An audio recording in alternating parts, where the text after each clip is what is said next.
PCC അധ്യക്ഷൻ സണ്ണി ജോസഫ് തിരുവല്ല മാർത്തോമ സഭ ആസ്ഥാനത്ത് സന്ദർശനം നടത്തി. ഡോക്ടർ തിയഡോഷ്യസ് മാർത്തോമ മെത്രാപ്പൊലീത്തയുമായി കൂടിക്കാഴ്ച നടത്തി. പ്രവീൺ പുരുഷോത്തമനാണ് നമുക്കൊപ്പം ചേരുന്നത്. പ്രവീൺ പുരുഷോത്തമൻ, മാർത്തോമ സഭ ആസ്ഥാനത്തേക്ക് KPCC അധ്യക്ഷന്റെ വരവ് വെറുതെയല്ല. പ്രത്യേകിച്ചും തെരഞ്ഞെടുപ്പുകളൊക്കെ വരുമ്പോൾ ക്രൈസ്തവ വിഭാഗത്തിൽ നിന്നുള്ള ഒരാൾ KPCC അധ്യക്ഷനായതിനു ശേഷമുള്ള ഈ സന്ദർശനത്തിന് രാഷ്ട്രീയ പ്രാധാന്യമില്ലേ?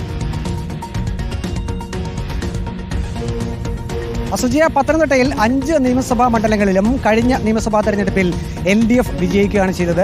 ഇക്കുറി പക്ഷേ ആ സീറ്റുകളെല്ലാം പിടിച്ചെടുക്കണമെന്ന ഒരു ആഗ്രഹം, അതിനുള്ള പ്രവർത്തനങ്ങളൊക്കെ കോൺഗ്രസും ഒപ്പം തന്നെ UDFും നടത്തിയിട്ടുണ്ട്. ഇന്നിപ്പോൾ പത്തനംതിട്ടയിൽ DCCയുടെ സമരസംഗമ പരിപാടി നടത്തുകയാണ്.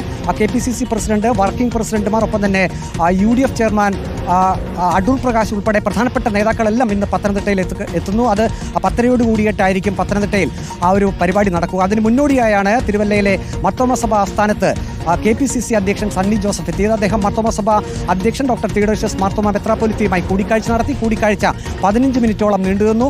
പിന്നീട് അദ്ദേഹം മാധ്യമങ്ങളോട് പ്രതികരിക്കാൻ തയ്യാറായിട്ടില്ല. പ്രത്യേകിച്ചും ഇപ്പോൾ വിവാദമായിട്ടുള്ള ശശി തരൂർ ഉൾപ്പെടെയുള്ള വിഷയങ്ങളുണ്ട്. പക്ഷേ ആ വിഷയങ്ങളിലൊന്നും അദ്ദേഹം പ്രതികരിച്ചിട്ടില്ല. നൽകിയത് ഡോക്ടർ തിയഡോഷ്യസ് മാർത്തോമ മെത്രാപ്പൊലീത്തയെ കണ്ടിരിക്കുകയാണ് KPCC അധ്യക്ഷൻ സണ്ണി ജോസഫ് MLA.